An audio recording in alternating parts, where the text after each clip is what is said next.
2006 के अगस्त में Amway corporation ने अपने फेस टू फेस में डिक्लेयर किया आने वाले 3 साल के लिए जीआईपी का। तो उसी समय हम लोग ने डिसाइड कर लिया था वहीं बैठे बैठे कि अब हम लोग को डायमंड जाना चाहिए, और इमीडिएटली वी डिसाइडेड कि हम लोग को डायमंड जाना चाहिए। और डायमंड जाने के लिए हम लोग को मालूम था कि हम लोग को बहुत ज़्यादा काम करना पड़ेगा, और इसके लिए फिर हम लोग ने काफ़ी प्लान किया, घर में आए बैठे, और स्पेशली जो टाइम को कैसे मैनेज किया जाए। और शुरू में हम लोग ने यही डिसाइड किया था कि हम लोग लोगों को, अपने डिस्ट्रीब्यूटर्स को घर पे कम बुलाएंगे, हम लोग इंडिविजुअली उन लोगों के घर जाएंगे, और इसके लिए टाइम चाहिए था। तो आके जो अपने घर के जो प्रायोरिटीज़ थे पहले उसको हम लोग ने सेट किया। उस समय मेरी मदर जो कि बेड रिडन थी, और घर में बच्चे थे, हमारा एक जॉइंट फैमिली है। तो सबसे पहले आके हमने उनके ऊपर कुछ इफ़ेक्ट ना हो, उनकी लाइफस्टाइल में कोई हैम्पर ना हो, जो डेली रूटीन है उसको हम लोग ने प्लान चॉकआउट किया। और उसके बाद 1 बाय 1 करके हम लोग ने बाहर जाना स्टार्ट किया, और इस तरीके से हम लोग ने अपने गेम प्लान को स्टार्ट किया था। लेकिन जब उसको चॉकआउट किया तो जो बहुत बड़ा रोल जो इन्होंने प्ले किया उस समय, कि कैसे करके हम अपनी वो टाइम अपने आप को उसमें से निकाल सकें जिससे हम लोग अधिक से अधिक टाइम बाहर दे सकें। तो मेरे ख्याल से ये ज़्यादा अच्छा बताएंगी कि किस तरीके से इन्होंने उस टाइम को मैनेज किया। तो आप बताइए इसमें कैसे आपने मैनेज किया। जब हमने इस गेम प्लान चॉकआउट किया तो हमारे दिमाग में था, जैसे इन्होंने बताया कि कुछ ऐसी चीज़ें हैं जो हमें सेट करनी बहुत ज़रूरी है घर की, ताकि हम जब बाहर जाएं तो मेरे घर के लोग या मेरे बच्चे या मेरे फैमिलीज़ उसको सफ़र ना करें। खास करके मैं, इनकी मदर बहुत बीमार रहती थी, उनको भी बहुत क्या चाहिए था। इसके लिए हम लोगों ने क्या किया कि मेरे घर में मैंने सर्वेंट्स का पूरा अरेंजमेंट किया, ताकि हर चीज़ के लिए कोई ना कोई अवेलेबल हो, ताकि हम दोनों खूब निकले, लोगों से मिलना शुरू करें। और साथ में हम लोगों ने प्रोडक्ट्स पर बहुत ज़्यादा काम किया, क्योंकि इस बिज़नेस को करने के लिए सिस्टम एंड प्रोडक्ट दोनों का साथ में होना बहुत ज़रूरी है। तो मैंने प्रोडक्ट का जो रोल था उसको मैंने लिया अपने साथ में सिस्टम को लेके मैंने काम करना शुरू किया। इस वर्क एथिक्स में हमने ये काम किया कि हम लोगों ने लोगों के घर जाके उनके प्रोडक्ट के बारे में सही जानकारी दी, कैसे उसको डेमो करना है, कैसे उसको इस्तेमाल करना है, उनको सही बताया। जो लोग भी नए हमारे साथ डिस्ट्रीब्यूटर्स हमारे साथ बिज़नेस में आए, ये सिस्टम क्या है वो समझाया, पूरा 4 बेसिक्स 9 को स्टेप उनको लिख के दिया गया, ताकि वो अच्छे से बिज़नेस को सही तरह से बिल्ड कर सकें। उनके साथ एक रिलेशनशिप बनाया ताकि वो हमारे साथ एसोसिएट कर सकें, साथ में इस बिज़नेस को बहुत अच्छे से बिल्ड कर सकें। कभी भी ऐसा बिज़नेस बिल्ड करें जो कभी भी नीचे ना आए, हमेशा ग्रो होता जाए। यही वर्क एथिक्स लेके हम काम कर रहे हैं। इन्होंने बिल्कुल सही कहा कि इन्होंने घर के जो सबसे बड़ा चैलेंज था हम लोग को कि घर के टाइम को हम लोग कैसे मैनेज करें, वो इन्होंने उसको बहुत अच्छी तरह से मैनेज किया। मेरे पास इतनी बड़ी चैलेंज नहीं थी, क्योंकि मैं ऑलरेडी इस बिज़नेस में फुल टाइम हो चुका था, मैं बैंक की नौकरी छोड़ चुका था।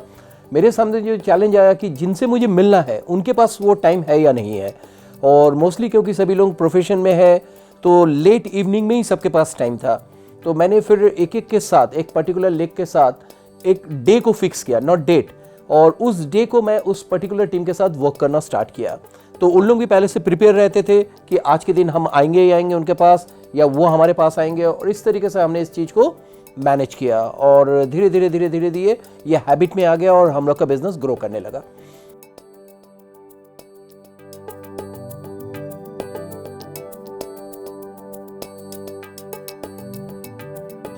इस मामले में मैं बहुत ही अनफॉर्चुनेट हूँ कि मेरा कोई डायरेक्ट अपलाइन नहीं है जो मुझे सपोर्ट करे, मुझे इस बिज़नेस के बारे में समझाए। ये डे 1 से ही ऐसा रहा। लेकिन वहीं पे अगर मैं देखूँ तो मैं फॉर्चुनेट भी बहुत ज़्यादा हूँ कि मेरे बहुत सारे अपलाइन हैं। ये जितने भी ब्रिट के बड़े लीडर्स हैं, मैंने इन्हीं को अपना अपलाइन मान लिया, और इनके जो भी फंक्शंस मुझे मौके मिले, चाहे मुझे आउट स्टेशन भी दूर भी जाना पड़ा, मैं गया और इनके फंक्शंस को अटेंड किया। और जो भी चीज़ वहाँ पे कुछ ऐसा सुनने को मिला कि जो मैं नहीं करता था, स्पेशली उनको मैंने नोट किया और उनको इम्प्लीमेंट किया अपने वर्क में, और इस तरीके से मैंने धीरे धीरे इस चीज़ को ग्रो किया। तो मैं सभी से कहूँगा कि अगर आपको कहीं पे ऐसा सपोर्ट नहीं मिलता है तो आप अपने ब्रिट सिस्टम के थ्रू ये सपोर्ट आप ले सकते हैं। सीडीज़ के थ्रू, ट्रेनिंग सीडीज़ के थ्रू आप अपलाइन का पूरा सपोर्ट आपको मिल सकता है।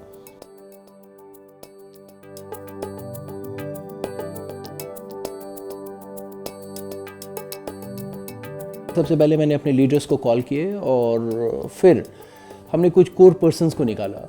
ये जो कोर पर्सन्स को निकाला उसके पीछे जो क्राइटेरिया रखा हमने कि देखा मैंने कि कौन सबसे ज़्यादा एक्साइटेड है, हाईली मोटिवेटेड, रेगुलर है, पंक्चुअल है, हर ओपन में आना, बीबीएस में आना, एसओपी में है, बुक ऑफ द मंथ में है, प्रोडक्ट यूज़र है, इस तरीके से उनको चूज़ किया हम लोग ने। और उनको चूज़ करने के बाद फिर उनके घर में हम लोग ने ओपन प्लान वगैरह, होम मीटिंग वगैरह ये तरीके से स्टार्ट किया, तो उसके रिजल्ट्स मिले। तो कुल मिला के उसके ऊपर जो मेरा मेन जो हमने मेंटरिंग किया वो यही किया कि जो हाईली एक्साइटेड लोग हैं, रेगुलर हैं, हर तरीके से हमें लग रहा था कि दे आर कोर, उनको पिक करके उनके ऊपर हम लोग ने ज़्यादा वर्क किया। तो इसमें मैंने देखा कि हमारी मेहनत कम लगी और रिजल्ट हमें ज़्यादा मिले। जब हमने कोर पर्सन को छांट लिया, उसके बाद मैंने उसमें से कोर लेडीज़ को छांटना शुरू किया। जब कोर लेडीज़ निकल के आई बाहर, तो उनके साथ मैंने काम करना शुरू किया, उनसे 1 to 1 मिलना, उनको प्रोडक्ट ट्रेनिंग देना, प्रोडक्ट के बारे में बताना और कैसे करके लोगों से सेलिंग स्किल्स इसके बारे में बताना, कैसे करके नए लोगों से बात करना सिखाया। जब लेडीज़ इसको करने लगी तो उनके साथ बहुत से चैलेंजेस आने लगे, तो उस चैलेंजेस के लिए मुझे उनसे रोज़ डेली बेसिस पे कम्युनिकेट करना बहुत ज़रूरी था। तो मैंने उस कम्युनिकेशन को डेली बेसिस पे मैंने उनसे बातचीत करने की शुरुआत की।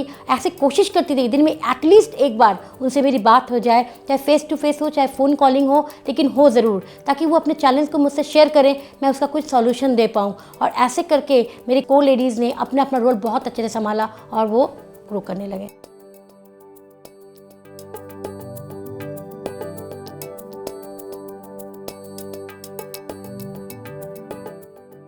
2006 में इसको डिसाइड कर लिया कि हम लोग को जाना है। तो फर्स्ट ईयर 2006-07 में हम लोग ने अपने स्ट्रक्चर पे ज़्यादा ध्यान दिया और ऑलरेडी मेरे 3 लेग्स बहुत ही स्ट्रॉन्ग थे, लेकिन फिर भी हमने विड्थ के ऊपर थोड़ा सा काम किया। 2007-08 में हमारा फाउंडर एमरल्डशिप गया और बहुत ही स्ट्रांगली गया उस समय, और साइड से ऑलरेडी उस समय मेरे 3 लेग 15% में आ चुके थे। तो मुझे अपना डायमंडशिप बिल्कुल क्लियर देखने लगा कि मैं इस साल 2008-09 में मेरा डायमंडशिप क्लियर हो जाएगा। साइड में इसके अलावा भी मेरे और भी लेग्स थे, वर्क हो रहे थे। ऑलरेडी उस समय 14 लेग्स पे वर्क हो रहा था। और ड्यूरिंग एमरल्डशिप मैं कई बार मेरा रूबी हुआ, तो मैं कंफर्म हो गया था कि अब मेरा डायमंडशिप बिल्कुल सामने है। और मैंने उन्हीं 3 लेग को फोकस करके उसमें वर्क किया और अल्टीमेटली मैंने अपने डायमंडशिप को अचीव कर ली विथ गुड स्ट्रक्चर, और जैसे कि अच्छी पैसे भी इससे अच्छे आए और बहुत ही स्ट्रॉन्ग डायमंडशिप हुआ, एक ह्यूज डायमंडशिप हमारा क्रिएट हुआ है।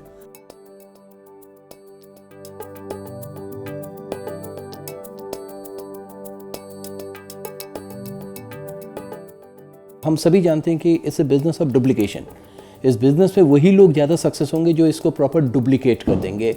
हम अकेले दम पे बहुत कुछ नहीं कर सकते हैं। तो इस जगह पे अगर डुप्लीकेशन फैक्टर में बात होती है तो आपको सिस्टम का सपोर्ट लेना ही पड़ेगा। वही एक जगह है जहाँ से सारे लोग इस बिज़नेस को सीखते हैं, यानी प्रॉपर डुप्लीकेशन, जिसमें हमने सबसे ज़्यादा जोर दिया BBS and open meeting. Open meeting every week होता है और ये एक ऐसी जगह है जहाँ पे एक मोटिवेशन मिलता है। इंसान तभी वर्क करेगा जब वो हाईली मोटिवेटेड होंगे, और हमने सबको फोर्स किया कि आपको वहाँ पे आना ही पड़ेगा। और हम लोग भी रेगुलर रहें और कोशिश ये होती थी कि हम लोग ओपन मीटिंग से पहले ही वहाँ पे पहुँच जाए कि कभी मिस ना हो किसी भी कंडीशन में। काफ़ी पहले BBS को भी काफ़ी प्रमोट किया हम लोग ने, क्योंकि मोटिवेशंस वहीं से आते हैं और इसका रिजल्ट भी मिला। इन द मीन टाइम उस प्रॉपर डुप्लीकेशन को मेंटेन रखने के लिए हमने SOP और बुक ऑफ द मंथ को भी लोगों को इंसिस्ट किया और उसमें लाए भी। स्पेशली जो कोर पर्सन्स थे उनको तो तुरंत हम लोग इस पे ले आए, क्योंकि प्रॉपर डुप्लीकेशन आया, सबको एक जगह से नॉलेज मिली, सारे लोगों को एक ही नॉलेज एक जगह से मिली। तो कभी कभी क्या होता है कि अगर हम लोग डाउन में अपने नॉलेज को शेयर कर रहे हैं, उन्होंने उसके नीचे शेयर किया, उन्होंने उसके नीचे, तो नीचे जाते जाते वो नॉलेज चेंज हो जाता है। लेकिन सभी लोग अगर एक ही जगह से नॉलेज लेंगे तो सबके पास एक ही नॉलेज होगा। इसलिए सिस्टम का इम्पोर्टेंस बहुत है। इस सिस्टम के बिना ये बिजनेस बिल्ड करना इट्स टू टफ।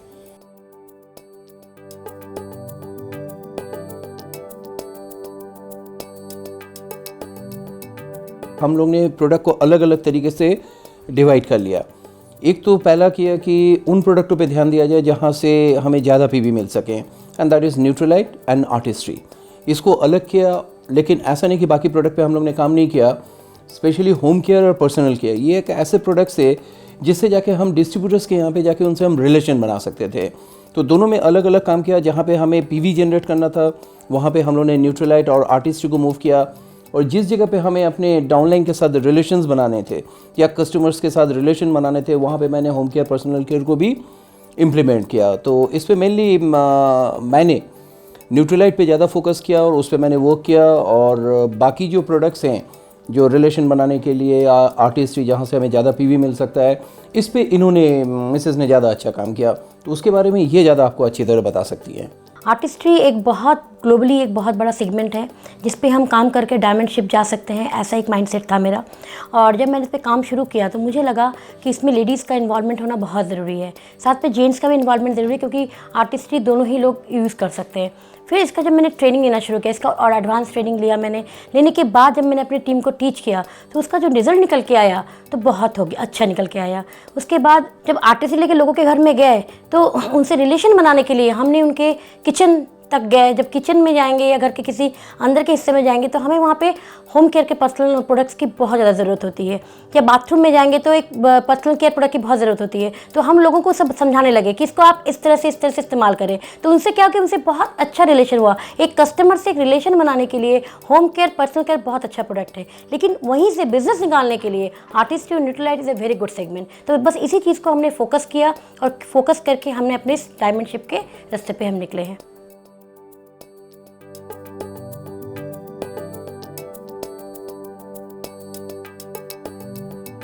जब मैंने ये डिसाइड कर लिया हम लोग ने कि हम लोग को इस साल डायमंड जाना है, तो सबसे पहले हम लोग ने ये तय किया कि कैसे करके अपने काम को अलग अलग कर लिया जाए।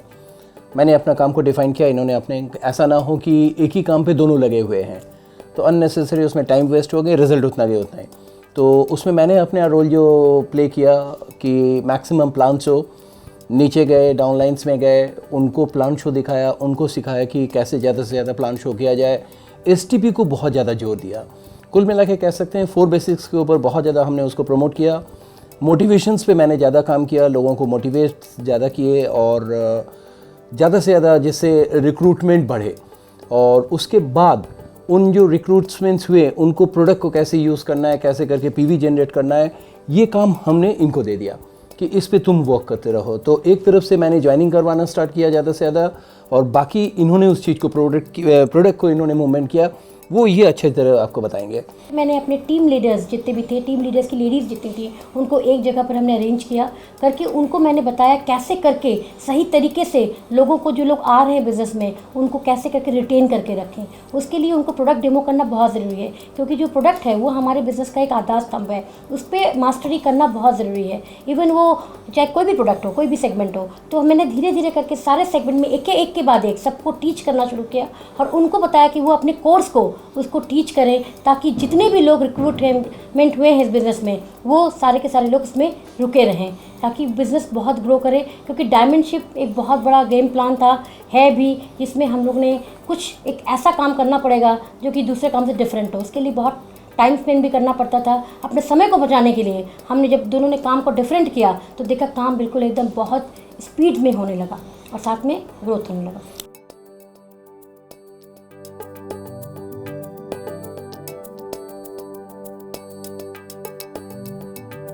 हमारे ग्रुप में ज़बरदस्त एक कह सकते हैं एक मोमेंटम आया और हमारे अंदर, खास करके मेरे अंदर बहुत ज़्यादा चेंजेस आया।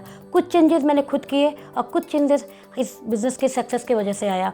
खुद को चेंज करना बहुत ज़रूरी है, बिना चेंज किए हम कोई सक्सेस पा नहीं सकते। तो मैंने मुझको अपने आप को बहुत ज़्यादा चेंज किया, साथ में इस बिज़नेस ने हमको वो लाइफस्टाइल दिया और वो जो बदलाव है हमारे घर में वो मतलब वो तो महसूस करने की चीज़ें हैं। लाइफस्टाइल चेंज, रिलेशनशिप चेंज, मेरे घर का जो माहौल है इतना पॉजिटिव हो गया, हमारे घर के सारे लोग एक्साइटेड हो गए, सारे लोग काम करने लगे। जबकि हमारे घर का नियम है 18 साल होती सब लोग डिस्ट्रीब्यूटर बन जाते हैं। सारे बच्चों में मोमेंटम आ गया, सब लोग अब सक्सेस की तरफ चलने लगे। साथ में ग्रुप में भी ज़बरदस्त मोमेंटम आया है। इन्होंने बिल्कुल ठीक कहा, हम लोग का डायमंड शिप एक बहुत बड़ा अचीवमेंट था और एग्जैक्टली जिस डेट को ये लॉक हुआ उस दिन तो हम लोग ऐसा फील कर रहे थे कि we are on top of the world. हम उसको एक्सप्रेस नहीं कर सकते कि उस दिन हम लोग कैसा फील कर रहे थे। हम लोग उछल रहे थे, डांस कर रहे थे। अगर जिनको इस बिज़नेस के बारे में मालूम नहीं वो शायद कह सकता था कि हम लोग पागल हो गए, लेकिन एग्जैक्टली ऐसा नहीं था। हम लोग इतनी बड़ी अचीवमेंट था उसको हम लोग एंजॉय कर रहे थे और अल्टीमेटली हम लोग में सब कुछ में चेंज आया। हमारे फाइनेंशियल चेंज हुआ, हमारे लाइफस्टाइल में चेंज हुआ, हमारे लग्जरी में चेंज हुआ। और इवन जिस दिन हम लोग पहली बार डायमंड बनने के बाद ओपन प्लान में जा रहे थे, फर्स्ट टाइम डायमंड बनने के बाद, तो मिसेस ने कहा कि हम पुरानी कार से नहीं जाएंगे। ठीक 2 दिन पहले कहा था और 1 दिन के अंदर हम लोग ने एक नई कार खरीदी SX4 और हम लोग उसको सरप्राइज़ दिए, अपने सभी डिस्ट्रीब्यूटर को हम लोग उससे पहुँचे। तो ये जो चेंजेस हैं ये सबको अट्रैक्ट किया, और मुझे लगता है कि मुझे अगर नीचे से लोगों को निकालना है, अपने ग्रुप को या तमाम लोगों को इस बिज़नेस में ऊपर लाना है डायमंड में, तो हमें उनको कुछ ऐसा करके दिखाना पड़ेगा जो अभी एकदम से उन्होंने नहीं सोचा है। तो मैंने भी वही मोटिवेशन उन सबके सामने रखा, उनके साथ भी एग्जैक्टली वही प्लान मैंने रखा जो इस प्लान के थ्रू मैं इस डायमंडशिप में पहुंचा था।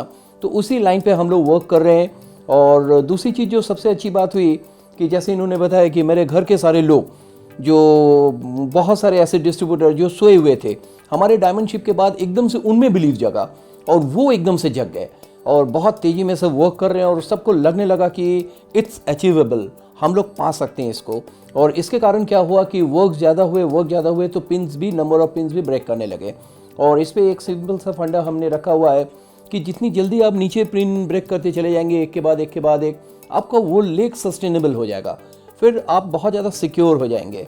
तो इसी लाइन पे हम लोग काम कर रहे हैं, अपनी इस लाइफस्टाइल को, अपनी मोटिवेशंस को लोगों के सामने रखते चले जा रहे हैं। आने वाले दिनों में एमवे कॉरपोरेशन की तरफ से जो भी डायमंड्स को, जो भी ट्रिप्स या जो भी चीज़ हम लोग को मिलने वाला है, वो सारी चीज़ें उन सब लोगों के सामने बार बार रखते हैं, जो एक बहुत बड़ा मोटिवेशन देता है उनको, कि उनको भी लगने लगा कि हम सब बन सकते हैं। प्लान एक बार हम लोग करके इस चीज़ को अचीव कर चुके हैं, तो सेकेंड टाइम प्लान करके इसको अचीव ना कर पाना कोई ऐसी बात नहीं है, इसको हम लोग ज़रूर अचीव करेंगे।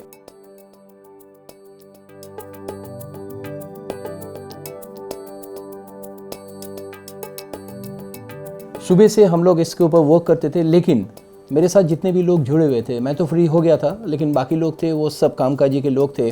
तो मॉर्निंग में हम लोग कभी किसी के घर में जाके या कोई प्लान शो करना या प्रोडक्ट डेमो करना, ये काम नहीं किया। हाँ, अगर कोई आ जाता था किसी को लेके, अगर कोई डिस्ट्रीब्यूटर आया तो उसकी काउंसलिंग, लीडर आया तो उसका काउंसलिंग, कोई कुछ जानना चाहे, कोई प्रॉस्पेक्ट को ले आया तो प्लान शो या किसी का फॉलोअप होना, इस तरीके से काम करते थे। अगर नहीं आते थे तो बैठ के हम दोनों मिलके ये प्लान कर लेते थे कि आज की डेट में कहाँ कहाँ पे जाना है, कहाँ हमें प्रोडक्ट डेमो करना है, अगर एडीसी का कोई काम है तो वो काम करना है, ब्रिक टूल्स लाने हैं तो वो करना है। ये प्लानिंग करने के बाद फिर आफ्टरनून हम लोग निकलते थे, और उसके बाद ये अपना स्टार्ट करती थी। मेनली उस समय हाउसवाइफ फ्री हो जाते थे, वहीं से प्रोडक्ट डेमो से हम लोग स्टार्ट करते थे, उनको प्रोडक्ट की ट्रेनिंग देना।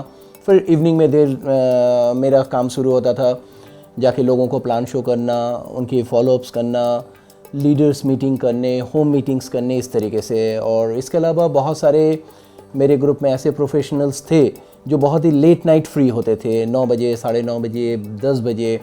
तो लेट नाइट फिर हम लोग बैठते थे एक काउंसलिंग के लिए, या एक प्रोग्रेस रिपोर्ट लेते थे कि आपने ये वर्क किया, इस पर क्या रिज़ल्ट है, कहाँ तक पहुँचा ये, और उसमें अगर किसी चीज़ की ज़रूरत है तो उस पर वर्क करना, उसको फाइंड आउट करना कि कैसे इसको सॉल्व किया जाए।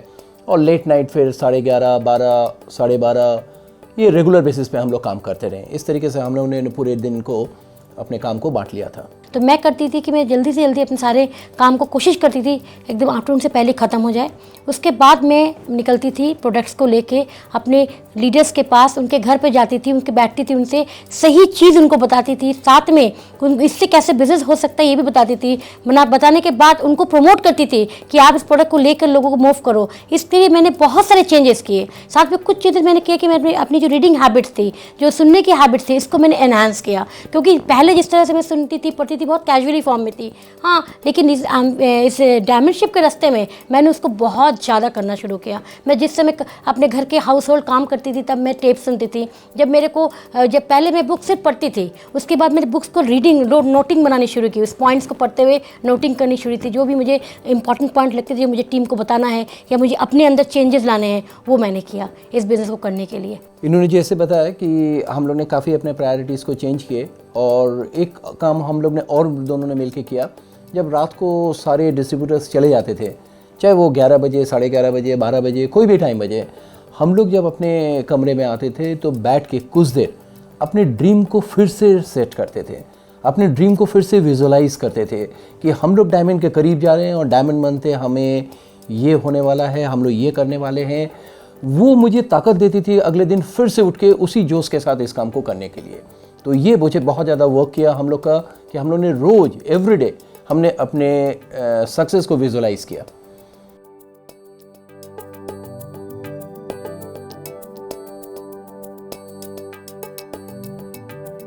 जब हमने डायमंड शिप को ट्रैक करने का सोचा, उससे पहले ही मैं अपनी बैंक की नौकरी छोड़ चुका था।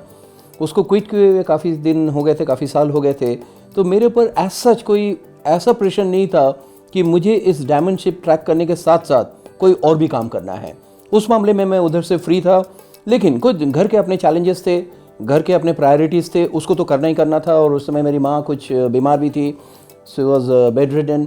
तो उन सब चीज़ों को मैंने कैसे, हम लोग दोनों ने मिलकर हम लोग ने उसको हैंडल किया। और कुछ टाइम हमने घर पे दिया और मैक्सिमम टाइम उस समय हम लोग ने अपने डाउनलाइन के साथ या नए प्रॉस्पेक्टिंग के साथ या नए कस्टमर्स के साथ, नए लीडरों के साथ उस जगह पे हम लोग ने उस चीज़ को ज़्यादा हमने टाइम को अपना इन्वेस्ट किया।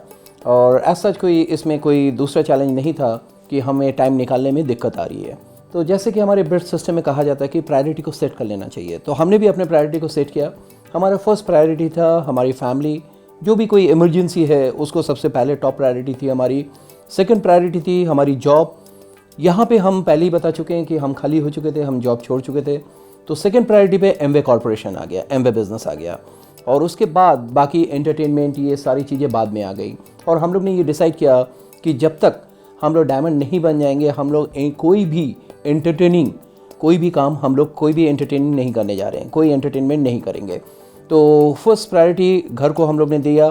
कुछ हम लोग ने, जैसे पहले बताया था मिसेस ने, कि कुछ हम लोग ने सर्वेंट्स वगैरह रखे, मेड सर्वेंट्स रखे खाना वाना बनाने के लिए। माँ को देखभाल के लिए एक फुल टाइम आदमी रखा हमने। और मॉर्निंग आवर्स में कोशिश यही होती थी कि हम घर के सारे काम जो प्रायोरिटी है उसको ठीक करने के बाद आफ्टरनून से हमने सारा फोकस इस बिज़नेस को दे दिया। इस तरीके से हमने अपने प्रायोरिटीज़ को सेट किया। जैसे अभी प्रायोरिटीज़ की बात हो रही थी, तो एक एग्जांपल मैं आपके सामने रखना चाहती हूँ, ताकि जिसको सुन के हो सकता है आप थोड़ा को रिलेट कर पाएँ। 8 फेब को हमने अपनी 25th मैरिज एनिवर्सरी सेलिब्रेशन करना था। वो हमारा एक बहुत बड़ा ड्रीम था जो हमने बहुत सालों पहले देखा था और उसको पूरा करना चाह रहे थे। लेकिन कुछ चैलेंजेस ऐसे थे हमारे साथ कि उसको कर पाना थोड़ा सा दिक्कत लग रहा था। हम जो फरवरी में को डायमंड था हमारा, उसमें जाना बहुत ज़्यादा ज़रूरी था, क्योंकि हमारे साथ बहुत से सिल्वर्स ऐसे थे, नए सिल्वर जिनको लेके वहाँ पहुँचना था। हम वहाँ पे पहुँचे, लेकिन उसी समय हम डायमंड ट्रैक भी कर रहे थे। और हमने क्या किया, अपना जो वो ड्रीम था वो हमने कुछ दिनों के लिए पोस्टपोन किया, क्योंकि कभी भी सपनों को कैंसिल नहीं कर सकते। उसको मैंने पोस्टपोन किया। मैंने उसको 2-4 दिनों का पोस्टपोन किया। जब वहाँ से लौट के आए, उस सेलिब्रेशन को हमने किया। जब हम प्रायोरिटी सेट करते हैं तो ये हमें ध्यान रखना ज़रूरी है कि कौन पहले आएगा कौन बाद में। सेलिब्रेशन तो बाद में भी हो सकते हैं, लेकिन ज़िंदगी का फैसला एक ही बार लिया जा सकता है। उसी दौरान हमारी इनकी मदर की डेथ भी हो गई। उसके बावजूद भी वो 1 महीना हम लोग के साथ कैसे गया हम नहीं जानते, फिर भी हमारा प्रायोरिटीज़ हमने डग से मंग नहीं होने दिया। हम पर उस पर स्टिक रहे और हमने उस गोल को अचीव किया। क्योंकि यहाँ पे सिर्फ हमारे डायमंड शिप की बात नहीं हो रही, यहाँ पे हमारे साथ जुड़ने वाले और भी लोग हैं जो जिनके प्रिंस के प्रति, जिनके ज़िंदगी के प्रति हम जिम्मेदार हैं। उनको भी कामयाब कराना भी हमारा एक बहुत बड़ा, कह सकते, कर्तव्य है।